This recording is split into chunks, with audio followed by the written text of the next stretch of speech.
What does it mean to be holy?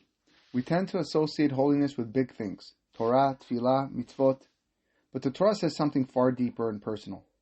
Daber kol adat b'nei Israel v'amarta lehem kedoshim tiyu.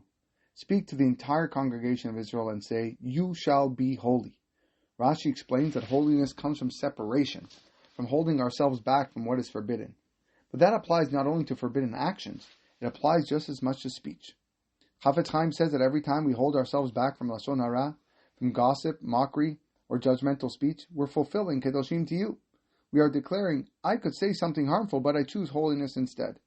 Because holiness doesn't just live in the Bet Midrash or in the pages of a Siddur. It lives in every conversation, in those quiet moments where no one sees what we wanted to say, and it didn't. And consider this, the mitzvah of Kedoshim Tiyu comes right before a long list of interpersonal mitzvot, respecting parents, leaving produce for the poor, paying workers on time, and yes, not gossiping or speaking falsely. Torah is telling us that holiness is how we treat people, and a huge part of that is how we speak to them. We sometimes think that speech is small, that if it doesn't physically hurt someone, it doesn't count. But the Torah disagrees. Holiness is not just what we avoid, it's what we elevate. To be holy is to rise above impulse. Asking ourselves, is this comment necessary? Will these words bring light or darkness? Would I want someone saying this about me? And when we ask, or begin to ask those questions, we're building a life of integrity, compassion, and holiness.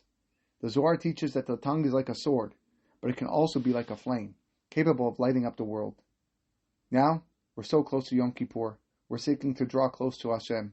Let's remember, holiness is not some distant mountain we must climb. It starts here, with the words we choose, the restraint we show, the dignity we protect.